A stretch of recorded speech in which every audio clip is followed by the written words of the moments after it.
오늘은 이제 우리는 교회입니다. 세 번째 시간입니다. 하나님 나라를 누리고 사는 공동체, 교회로 하나님 우리를 세워 주셨는데 행복한 공동체 되어야 하고요. 이제 하나된 공동체라고 하는 제목으로 말씀을 좀 나누려고 합니다. 여러분, 우리 교회가 자랑스러우신가요? 네. 일부 때하고 퍼센트는 비슷하신 것 같습니다. 어떤 게 자랑스러우세요? 우리가 첫 주에 얘기한 것처럼 국군 최초의 교회, 이게 자랑일 수도 있고요. 또 뭐 교회를 다니시는 분들한테 물어보면 뭐 우리 교회가 뭐 목사님이 유명한 목사님이어서 또 우리 교회가 뭐 안에 스테인드 글라스가 뭐 이런 게 있고요, 뭐 오르간이 뭐 이렇고요, 뭐 이러면서 교회를 자랑을 합니다. 뭐 어떤 경우에는 우리 교회는 성경보가 너무 좋고 말씀이 너무 좋고 이렇게 할 수도 있고요. 우리 교회는 아주 유명한 사람이 다녀요. 뭐 이렇게 할 수도 있을 것 같습니다.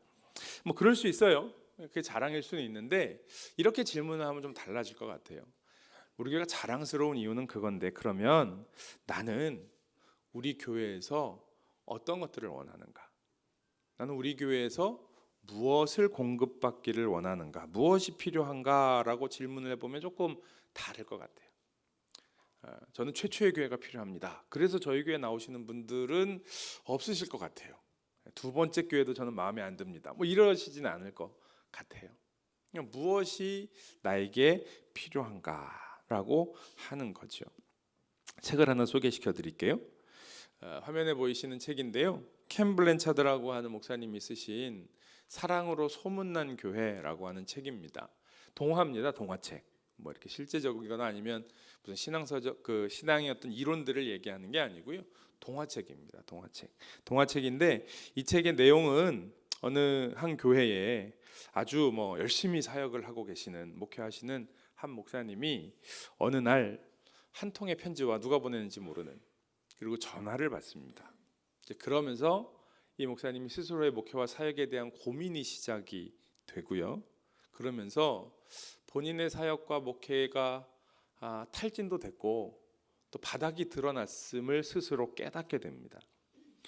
이걸 이제 해결하기 위해 주변의 사람들과 이야기도 하고 기도하고 하면서 그 해결을 위한 방법을 찾아가고 있는데요. 그런 과정 가운데 이 목사님과 불편한 관계에 있는 장로님과의 관계를 해결해야 함을 깨닫고 해결해 가는 그런 과정을 통해서 그동안 예수님이 주인 되시지 못하는 교회 안의 프로그램들, 또 숫자, 목표, 뭐 이런 것들이 주인 노릇을 했던, 교회를 이끌고 갔던 것들을 깨닫게 되고 회개하고 회복하면서 교회가 회복해가는 그런 과정을 그린 책입니다. 동화책이니까 어렵지 않게 보실 수 있고요. 뭐 아이들 동화처럼 그림 동화가 아니라 어른들을 위한 동화여서요, 어렵지 않게 보실 수 있고 또 보시면서 아주 교회를 향한 마음이 따뜻해질 수 있는 그런 책입니다. 추천을 해드리고요. 이 책의 제목처럼 사랑으로 소문난 교회. 정말 성도들이 필요한 건 그거 아니겠어요? 교회 와서 우리 교회에 사랑이 풍성해, 사랑이 진짜 많아, 이런 거죠. 그럴 수 있다면 우리는 교회로부터 공급받아야 할 것들을 충분히 공급받고 있는 게 아닐까, 그런 생각이 듭니다. 여러분, 지난주에 교회 오면 일단 교회가 행복해야 된다고 말씀을 드렸어요. 뭐 조금 표현을 다르게 하면 재미있어야 됩니다. 그런데 그 재미가 세상에서 얻는 재미는 아니라고 하는 거죠. 그래서 우리가 지난주에 말씀 나누면서 우리가 행복한 교회가 되기 위해 행복의 시작, 행복의 근원이 되시는 예수님이 계셔야 행복해진다, 그런 말씀을 드렸어요. 우리 교회 안에 예수님이 주인 되셔야, 그래야 행복해지는 거죠. 예배가 마찬가지입니다. 우리의 예배 가운데 예수님이 계시면 우리가 예배를 드리며 행복할 수 있는 거죠. 뭐 예배를 어떻게 뭐 성가대가 잘하냐, 찬양단이 잘하냐, 뭐 이런 것보다 예수님이 주인 되시고 그러면 그게 다 좋아 보이고 다 은혜가 되고 그렇게 되는 겁니다. 근데 예배 드릴 때만이 아닙니다. 봉사할 때도요. 지금도 주방에서 오늘 점심 식사를 열심히 준비하고 계실 텐데 예수님이 계시면 그 땀 흘리는 그 자리가 행복하고 감사한 자리가 되겠지요. 회의를 할 때도 마찬가지입니다. 일을 할 때도 마찬가지입니다. 예수님이 계시면 우리는 행복할 수 있습니다. 예수님이 우리와 함께 하실 때에 우리는 행복할 뿐만이 아니라 하나가 되는 겁니다. 오늘 우리가 읽은 에베소 4장 말씀에 보면 하나 되게 하신 것을 힘써 지키라고 이야기하고 있어요. 여러분 에베소서 4장 2절과 3절 말씀 한번 같이 읽어보겠습니다. 2절 3절 읽습니다. 시작. 모든 겸손과 온유로 하고 오래 참음으로 사랑 가운데서 서로 용납하고 평안에 매는 줄로 성령이 하나 되게 하신 것을 힘써 지키라. 아멘. 여러분 여기에 보면 성령이 하나 되게 하신 것을 힘써 지키라 이렇게 이야기하고 있어요. 예수님은 부활하시고 승천하시고 성령님으로 우리에게 오셨는데 그 성령님께서 하신 일이 뭐냐 하면 하나 되게 하시는 일이었다라고 하는 거예요. 그런데 성경 말씀은 우리에게 너희가 교회니까 너희가 하나가 되어야 돼 라고 말씀을 하시는 게 아니라 성령께서 하나 되게 하셨고 하나 되는 일은 성령께서 하나님께서 하시는 일이고요.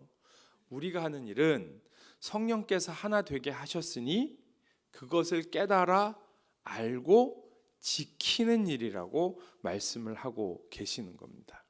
이미 성령께서 하나님께서 하나 되게 하셨어요. 그래서 교회를 세워주신 거예요. 그러니까 우리가 해군중앙교회라고 하는 이름으로 이부예배에 와서 이렇게 예배 드리는 것은 하나님께서 이렇게 할 수 있도록 우리 한 사람 한 사람을 불러주신 거잖아요. 한 사람 한 사람을 교회로 세워주셨고요. 우리가 모여 예배하게 하신 거죠. 그래서 하나 되게 하셔서 교회 되게 하셨으니 우리가 할 일은 그것을 힘써 지키는 일입니다.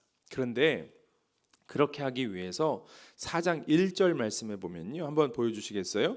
그러므로 주 안에서 갇힌 내가 너희를 권하노니 라고 이야기하면서 이야기를 하고 있어요. 그러니까 이 1절부터 3절까지의 말씀을 보시면 뭐냐면 그러므로 너희가 성령이 하나 되게 하신 것을 힘써 지키라 이렇게 되는 거예요. 여러분 성경에 이 그러므로라고 하는 접속사가 잘 많이 나옵니다. 특히 신약에 보면 많이 나옵니다. 그런데 그것을 보면 그러므로라고 하는 접속사는 이거죠. 앞에 이런 것들을 설명을 했어요. 이러하니 그러므로 어떻게 해라 이런 이야기잖아요. 이 그러므로 이 에베소 4장 1절에 나오는 그러므로는 그럼 뭘까? 에베소를 좀 전체를 쭉 보시면은요. 일단 첫 번째 1장부터 3장까지의 내용입니다. 에베소 1장부터 3장까지가 어떤 내용이 있습니까? 하나님께서 하늘에 속한 신령한 복을 우리에게 주셨습니다.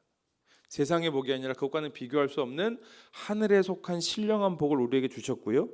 그 하나님께서 허물과 죄로 죽었던 우리를 살려주셨습니다. 그리고 십자가로 우리를 화목하게 하셨습니다. 하나가 되게 하여 주셨습니다.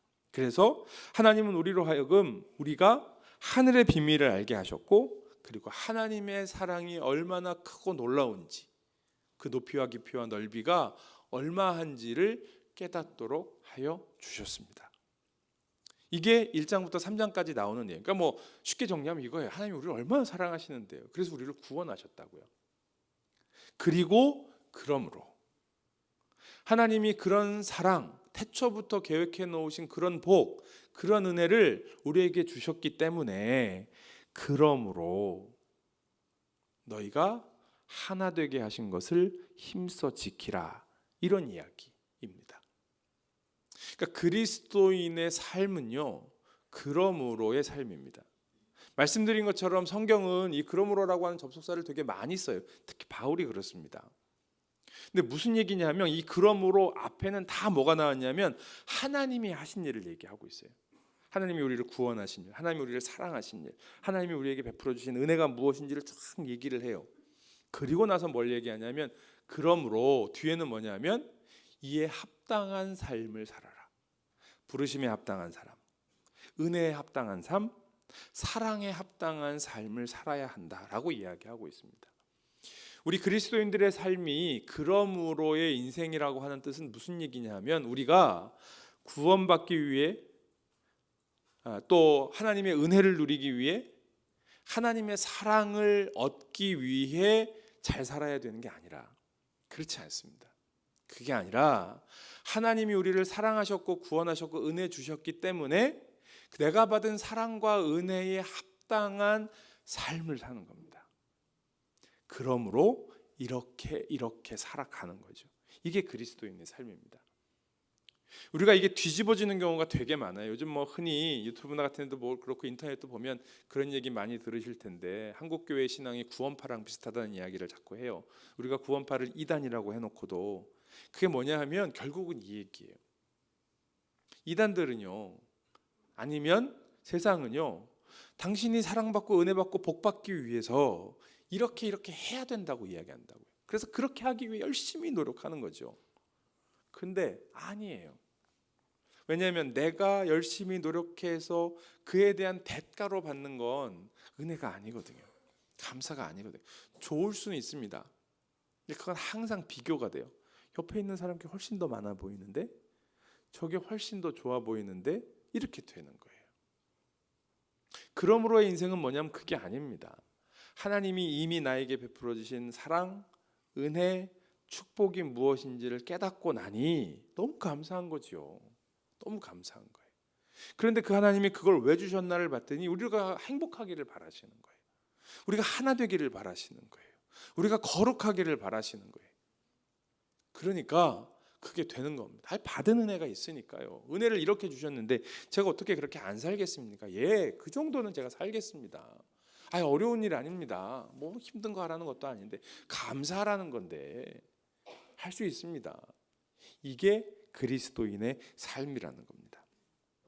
뿐만 아니라 그 1장부터 3장 가운데에서도 굳이 한 절을 지목하자면 3장 17절 말씀입니다. 3장 17절에 뭐라고 되어 있냐면 한번 읽어볼까요? 시작. 믿음으로 말미암아 그리스도께서 너희 마음에 계시게 하시옵고 너희가 사랑 가운데서 뿌리가 박히고 터가 굳어져서. 아멘. 그 중에 특별히 파란색으로 되어 있는 글씨요. 믿음으로 말미암아 그리스도께서 너희 마음에 계시게 하시옵고라고 하는 말씀입니다.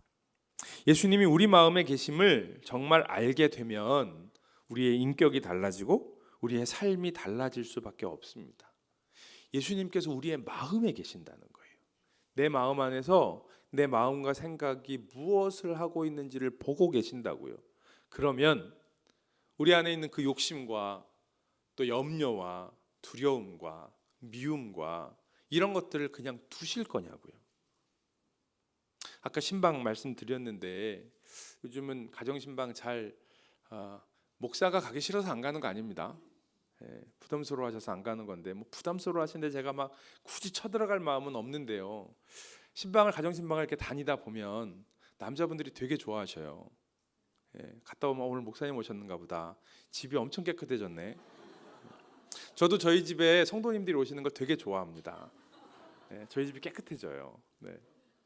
목사가 와도 그냥 안 두시잖아요. 치우시는데 예수님이 오시면요, 어떻게 우리가 그런 마음들을 그냥 두고 살 거냐고요. 물론 우리 하나님이 얼마나 좋은 분이셔요. 그러니까 내 마음 안에 상처도 있고 아픔도 있고 이런 마음들을 하나님 저 이런 게 있어요 라고 내어놓는 거 얼마나 가능하시고 그걸 원하시죠. 막 그거 다 감춰놓고 아무렇지도 않은 것처럼 살기를 원하시는 게 아닙니다. 목사도 마찬가지입니다.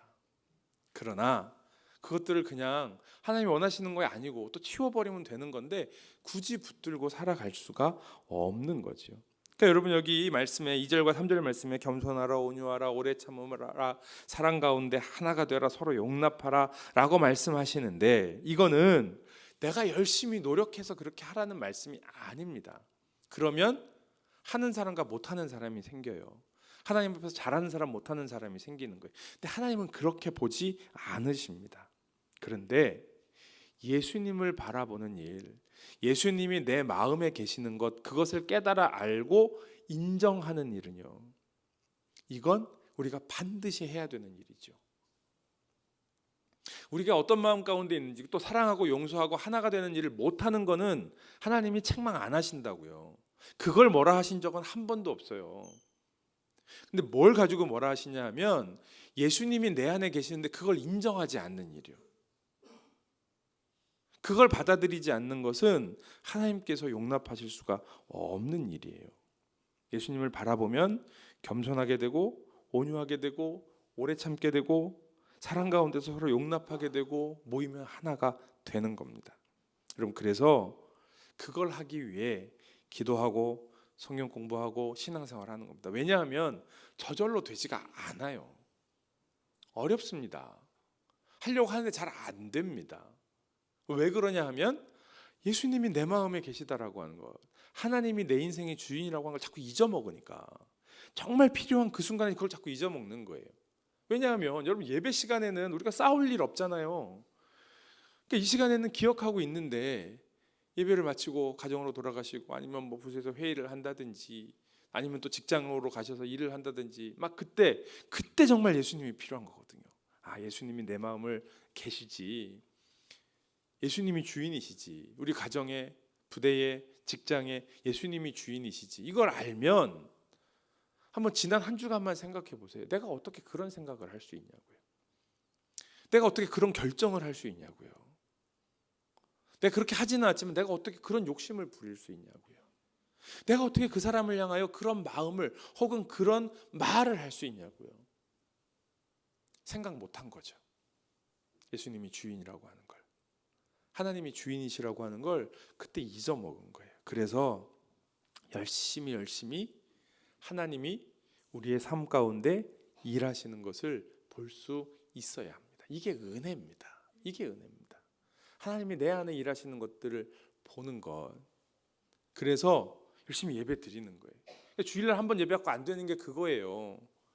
주일날 저녁만 돼도 다 잊어버리시잖아요. 월요일날 출근하면 다시 전쟁터로 나가는데, 그 전쟁터로 나가실 때 예수님이 내 인생의 주인이시지, 예수님이 이 직장의 주인이시지, 아, 하나님이 나를 여기에 보내신 거지, 이 생각을 딱 하시고 강력하게 나가셔야 되는데, 그거 다 풀어버리고 집에다 고이 두시고, 집에까지 가져가시면 다행인데 교회에다 놓고 가시는 분들이 있어요. 교회에다 성경책 놓고 다니시는 분들이 있던데, 그건 괜찮습니다. 네, 그걸 교회에다 성경책을 놓고 다니시는 분들은 교회에 그만큼 자주 오시겠다는 말씀이니까 그 집에다 놓고 가면 되냐고요.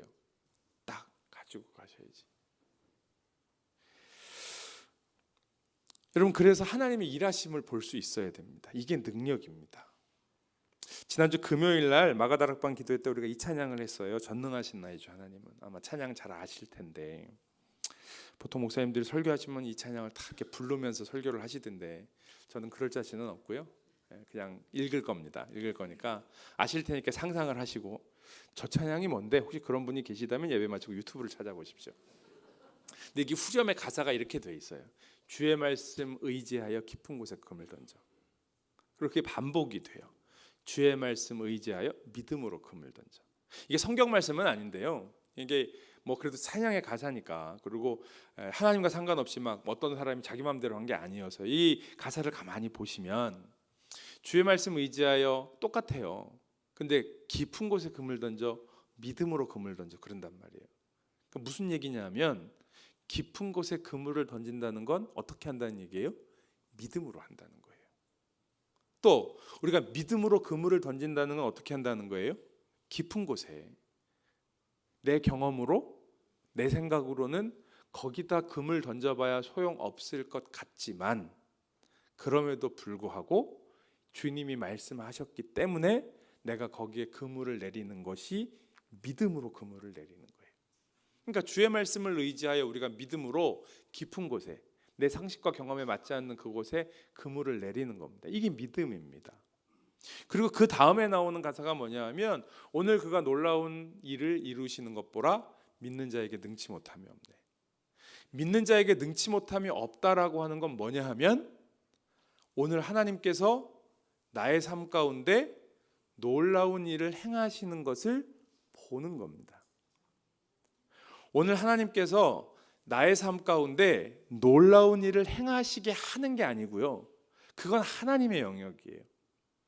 우리가 해야 할 일은 뭐냐면, 오늘 하나님께서 나의 삶 가운데 놀라운 일을 행하시는 걸 내가 보는 겁니다. 이게 믿는 자에게 주시는 놀라운 능력입니다. 그러니까 여러분, 하나님의 일하심을 볼 수 있는 것이 우리에게 능력입니다. 내가 도깨비 방망이를 휘두르듯이 금 나와라 뚝딱, 은 나와라 뚝딱 해서 금이 나오고 은이 나오고, 병이 나아라 해서 병이 낫고, 이게 아니고요. 그건 하나님이 하시는 일이에요. 성경에 보면 사도들이, 제자들이, 예언자들이 그런 일들을 하지요. 했는데 그건 뭐였냐면 하나님의 하시는 일을 보고 그리고 가리키는 거예요. 이게 하나님이 하신 일입니다. 하나님께서 죽은 자를 살리십니다. 하나님께서 병든 자를 고치십니다. 라고 가리키는 거예요. 이게 이제 선지자고 예언자인 거죠. 하나님이 하시는 일을. 근데 거기까지는 아니어도요. 우리는 하나님이 하신 일들, 하나님이 적어도 하셨던 일들을 봐야 돼요. 그러니까 여러분, 처음에 하나님을 알게 되면 그냥 다 되는 게 아니고요. 일단 과거가 이해가 됩니다. 은혜 받으시면 내가 옛날에 그렇게 힘들고 어려웠는데 그게 하나님이 하시는 일이었구나. 하나님이 그때 나를 그 힘든 일들을 통해서 이렇게 하셨구나라고 하는 게 깨달아지게 됩니다. 여기까지 되시지요? 네, 그런 신적은 많이 있으신 것 같아요. 근데 자꾸 잊어먹어요. 힘들고 어려우면 또 힘들고 어렵고 낙심하고 절망하고 원망하고 불평하고 이렇게 되는 거예요. 근데 그 은혜가 조금 더 많이 쌓이고 하나님을 좀 더 많이 알게 되면 어떻게 되냐면 지금 힘들고 어려운 일이 있는데 하나님께서 나의 삶 가운데 무엇인가 일하고 계시는구나 라고 예상이라도 하는 거예요. 추측이라도. 지금 그럼 하나님이 무슨 일을 하시지? 라고 생각하고 이제 그게 이제 기도예요. 기도하면서 찾는 거예요. 조금 더 성장하면 그게 보이기 시작해요. 하나님이 지금 이렇게 하시는 거구나. 하나님이 지금 나에게 이런 말씀을 하고 계시는구나. 하나님이 이렇게 나를 변화시켜 가시는구나. 이렇게 깨닫게 되는 거예요. 여기까지도 되시지요? 예, 조금 줄어들긴 하셨지만 감사합니다. 있습니다. 그리고 그렇게 하나님을 알게 되면 그 다음부터 뭐가 생기냐 하면 기대가 생깁니다. 하나님이 앞으로도 그렇게 하시겠구나. 내가 힘들고 어렵지만 그걸 통해서 나의 삶 가운데 일하시겠구나. 그리고 결정을 할 때 어떻게 결정하냐 하면 힘들고 어려운 고난의 길을 결정합니다. 왜요? 거기에 가면 하나님이 계시니까. 하나님은 파티하는 데 계시는 게 아니라 하나님은 고난 가운데 힘든 그 일 가운데 하나님은 계시니까 그럼 하나님 만나려면 어디로 가야 돼요? 거기로요. 성경에는 그걸 뭐라고 얘기하냐면 좁은 길이라고 이야기해요. 십자가의 길이라고 얘기해요. 그래서 그 길을 선택하는 거예요. 선택하고 가면 하나님을 진하게 만날까요? 거기서도 하나님 만나느라고 헤맬까요? 진하게 만나죠. 이게 그리스도인의 삶입니다. 그리스도인의 삶은요 그거예요. 그러므로의 삶. 하나님이 이렇게 은혜를 주셨으니 그렇기 때문에 저는 그렇게 살겠습니다. 고난의 길이고 힘든 길이지만 걸어가겠습니다. 이게 그리스도인의 삶이고요. 하나님의 일하심을 보는 삶이에요. 그래서 하나님이 거기서 일하시기 때문에 하나님이 그렇게 일하실 것이기 때문에 제가 그 길을 순종하여 가겠습니다라고 선택하는 것. 이게 그리스도인의 삶입니다. 이게 하나님이 함께 하시는 삶인 거지요. 여러분, 교회는 이 땅에서 하나님의 나라 천국을 경험하는 곳이어야 합니다. 그런데 천국은 예수님이 계셔야 천국이죠. 우리가 흔히 천국 그러면 뭐 하늘나라 천국에 올라가면 막 뭐 집이 금으로 돼 있고 뭐 막 진수성찬이 차려져 있고 막 이렇게 생각을 해요. 좋아요. 하나님이 그런 거 안 주시는 거 아니에요. 그런데 거기 하나님이 계셔야, 예수님이 계셔야 천국이죠. 여러분, 진수성찬이 차려져 있고 막 금으로 막 벽에 발라져 있고 하는 건 지금도 시내에 가면 비슷한 거 있습니다. 한 20만 원 정도 함께 주시면 대충 그런 데서 드실 수 있습니다. 비행기 타고 좀 더 멀리 가시면 정말 그런 데 있습니다. 하루 3끼 다 뷔페로 먹이고 호텔에서 다 하게 해주는데 그런 데 있더라고요. 천국이에요? 아니에요. 먹다 질리지요. 그렇습니다. 거기에 예수님이 계셔야 천국입니다. 하나님이 계셔야 천국입니다. 근데 우리가 오해하고 있는 게 뭐냐면 이 세상에서 사는 것하고 영원한 천국에 가서 사는 게 다를 거라고 생각을 하는 거예요. 여기서는 싸우는데 천국 가면 사랑하고 살겠지. 내가 여기서는 죄 짓고 살지만 천국 가면 천사처럼 사랑하고 살겠지. 내가 여기서는 슬프고 어렵지만 천국 가면 기뻐하며 살겠지.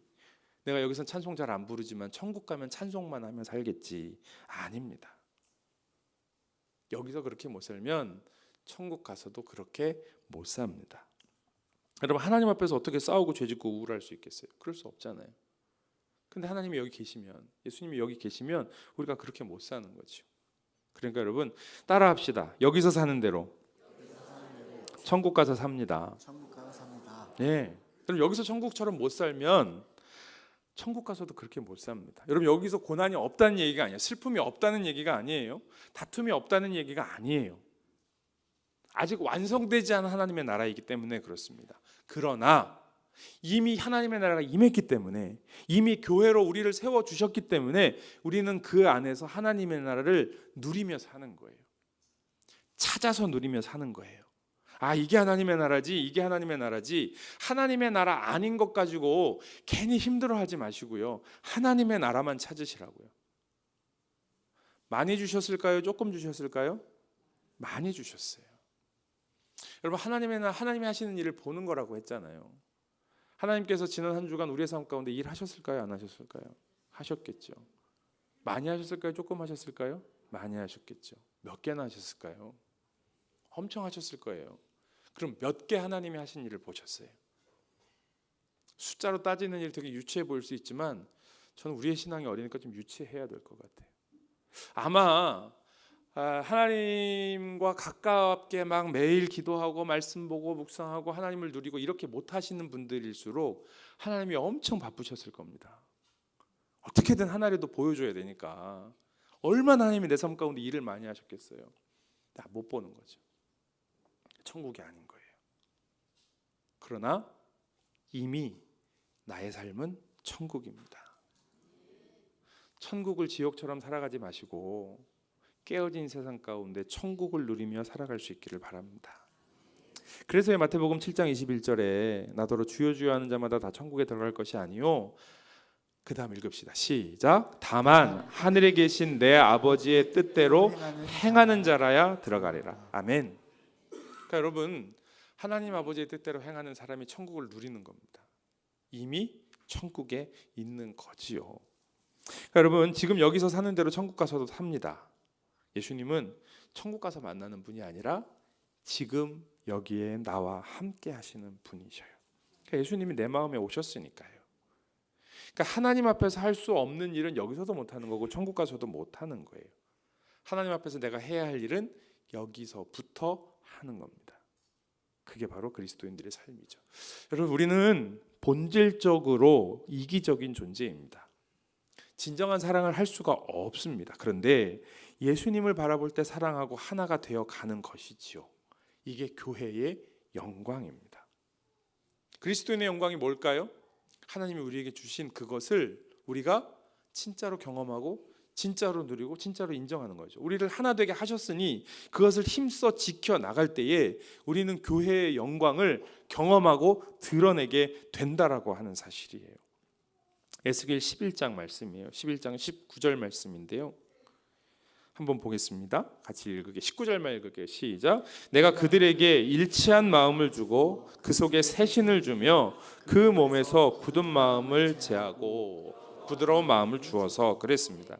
여러분 하나님께서 우리에게 주신 말씀인데 그 마음이 뭐냐면 일치된 마음이에요. 일치하는 마음이에요. 하나된 마음이란 말이에요. 그걸 주셨다고요. 그러니까 그 마음을 알고 있으면 그 일치된 마음을 주셨으니 그러면 그 주신 마음대로 성령의 하나 되게 하신 것을 힘써 지키며 살아가는 일이 당연한 일이라고 하는 거죠. 그러니까 교회가 이렇게 성령 안에서 하나 되면 교회가 뭐 목사의 교회이거나 장로님들의 교회이거나 이럴 수 없는 거죠. 정말 진정한 주님의 교회가 되는 겁니다. 그러니까 여러분 성령 충만하다라고 하는 것은 우리가 뭐 금식 많이 하고 성경 한 100번 읽고 그게 성령 충만함을 만듭니다. 아니라는 얘기가 아니에요. 그런데 그것 자체가 성령 충만한 게 아니라 진짜 성령 충만은 뭐냐 하면 예수님을 바라보면서 하나 되는 공동체를 세울 줄 아는 사람이 성령 충만한 사람입니다. 성령이 하시는 일을 보는 거니까요. 성령께서 무슨 일을 하셨어요? 하나님이 인간의 몸을 입고 이 땅에 오셔서 우리를 위해 십자가에 죽으심으로 말미암아 우리 한 사람 한 사람을 살리셨다고요. 그리고 우리를 하나 되게 하셔서 교회가 되게 하셨다고요. 그러니까 이걸 볼 수 있는 사람이 성령 충만한 사람이에요. 그런데 이렇게 못하시는 성도님들이 계셔요. 아니 우리도 그럴 때가 참 많아요. 그럴 때 성령 충만한 사람들은 성령께서 지금 그 일을 못하는, 이 성령의 하나 되게 하신 것을 힘써 지키지 못하는 사람들을 내팽겨쳐 두시는 게 아니라고요. 힘들고 쉬어야 되면 쉬라고 하셔요. 그런데 이제 무엇인가를 깨닫고 털어버리고 그리고 하나님의 교회를 새롭게 하는, 하나 되게 하는 일을 힘써 지켜야 되는 사람들을 붙잡아 일으켜 세우시기도 하시고 뒤에서 밀기도 하시고 이렇게 하신다고요. 성령 충만한 사람은 어떤 사람이냐면 성령님과 함께 그걸 보는 사람이에요. 우리 옆에 집사님이 지금 왜 이렇게 힘이 없는지, 왜 예배드리지 못하는지, 왜 기도가 응답이 안 되는지를 성령님의 눈으로 함께 보는 거예요. 그러면서 성령님이 하시는 대로 그분의 말씀과 그분의 마음대로 안아주기도 하고, 아이고 그렇게 열심히 기도 안 해도 된다, 쉬어라. 그러니까 권사님들 힘들고 어려운데 계속 기도하라고 하시는 게 잘하시는 게 아닙니다. 기도할 수 있는 힘이 필요한 사람이 있어요. 그 사람은 내가 기도해 줘야 되는 겁니다. 기도하라 하지 마세요. 쉬라 하세요. 기도 안 해도 하나님이 다 아십니다. 힘이 나면 그때 하나님 앞에 나가 기도하는 거예요. 그때까진 내가 기도해 줘야 돼요. 이게 성령 충만한 사람이에요. 그렇게 하며 하나님의 공동체를 세워나가는 사람, 하나님이 우리에게 주신 일치한 마음을 깨달아 아는 사람, 이게 하나님의 사람, 성령 충만한 사람. 그러니까 성령 충만한 사람은요 하나됨을 이루어 갈 수가 있습니다. 교회를 세워갈 수 있습니다. 그런 사람들이 교회 리더가 되는 거죠. 물론 때로는 상처받고 마음에 억울한 일이 생깁니다. 우리 마음에 막 미움도 올라오고 분한 마음도 올라오고요. 성경은 이런 마음조차 없는 것이라고 말씀하지 않습니다. 그러나 그때 영적인 눈이 뜨여야 합니다. 마귀가 웅크리고 우리를 삼키려고 지켜보고 있다는 거예요. 이걸 알고 해야 돼요. 그러니까 영적인 싸움은 거기에서 일어나는 겁니다. 형제를 미워하는 자마다 살인하는 자니 살인하는 자마다 영생이, 하나님의 영이, 거룩한 생명이 그 안에 거하지 아니하는 것을 너희가 알아야 한다고 얘기하고 있어요. 그러니까 내 안에 그런 마음들이 일어날 때 이게 하나님이 주시는 마음, 하나님이 주시는 생각이 아니라고 하는 것을 내가 예수님을 알기에, 아니 예수님 앞에 일단 내어놓을 수 없는 마음이잖아요. 하나님 앞에 솔직하게 이야기할 수 있으면 하나님 저 사람 저 너무 밉습니다. 마음을 내어놓을 수는 있으나 하나님이 너 그 마음 참 훌륭하다. 애가 무르지 않고 그냥 이렇게 복수의 마음을 갈고 있으니 내가 너를 보면 늘 마음이 든든하다. 이러시겠냐고요. 그러시지 않을 거잖아요. 그러시겠죠. 내가 네 마음의 분함을 안다. 네가 얼마나 억울한지 안다. 우리 기도하면 항상 대답이 뭐예요? 근데 내가 너를 사랑했는데 너는 사랑하면 안 되겠냐? 라고 말씀하시면 그게 하나님의 마음을 가지고 있는, 하나님이 내 마음에 계심을 알고 있는 거죠. 그래서 우리가 그 순간 더 예수님을 바라봐야 됩니다. 빌립보서 2장 5절에 뭐라고 해요? 우리 같이 읽을게요. 시작. 너희 안에 이 마음을 품으라. 곧 그리스도 예수의 마음이니. 예수님의 마음이 뭐겠어요? 하나 되는 마음이죠. 아니 이미 하나 되는 마음을 주셨는데 그 마음을 지켜내는 겁니다. 사단은 이 마음을 쫓아내려고 할 거예요. 그런데 그것을 지켜내는 겁니다. 여러분, 예수 믿는 성도들의 영광, 교회 공동체 영광은 하나됨입니다. 우리가 행복하고 그리고 하나 되는 것으로 거룩함을 보일 수 있는 겁니다. 오늘 말씀의 4절부터 6절까지의 말씀에 보면 그 하나에 대해서 이야기하고 있어요. 우리가 잘 아는 말씀이 몸이 하나입니다. 성령도 한 분이십니다. 부르심의 소망도 하나입니다. 부르심도 하나입니다. 주님도 한 분이시고 믿음도 한 분이시고 우리가 세례도 한 분이신 예수 그리스도의 이름으로 받았습니다. 하나님도 한 분이십니다. 그러니 우리가 그 하나님의 부름받은 주님의 자녀들로 하나가 되는 것은 지극히 당연한 일입니다. 또 예수님은요 제자들에게 마지막으로 정말 제자들에게 그렇게 보고 싶어 하시고 기대하신 것, 그게 하나됨이었어요. 예수님께서 마지막 겟세마네 동산에서 십자가를 지시기 위해 그 답답한 마음, 그 마음을 가지고 기도하시면서도 놓지 않으셨던 게 뭐예요? 우리 요한복음 17장 21절이에요. 같이 읽습니다. 시작. 아버지께서 내 안에 내가 아버지 안에 있는 것 같이 저희도 다 하나가 되어 우리 안에 있게 하사 세상으로 아버지께서 나를 보내신 것을 믿게 하옵소서. 아멘. 네. 예수님께서 하나님께 간절히 기도하셨던 것. 하나님, 저들이 이 아이들이 하나가 되게 해 주십시오. 여러분, 이게 단순히 아유 하나님, 쟤들 제발 싸우지 않게 해 주세요. 이런 거겠어요. 예수님이 정말 원하셨던 건 우리가 진짜 하나가 돼요. 하나님이 우리에게 주신 그 복을, 그 은혜를 정말 하나 빠짐없이 다 누릴 수 있도록요. 우리가 누리라고 하나님의 나라를 주셨는데 그건 누리지 못하고 계속 하나님이 주시지 않는 마음들, 두려움과 염려와 미움과 세상의 욕심과 뭐 이런 것들 붙들고 씨름하고 있단 말이에요. 그것들 내려놓고 주님이 주시는 마음으로 우리를 채워 거룩함과 순결함으로 세상에 하나님의 영광과 교회의 영광을 드러낼 수 있는 하나님이 주시는 귀한 믿음의 공동체, 우리 해군 중앙교회가 될 수 있기를 주님의 이름으로 간절히 축원합니다.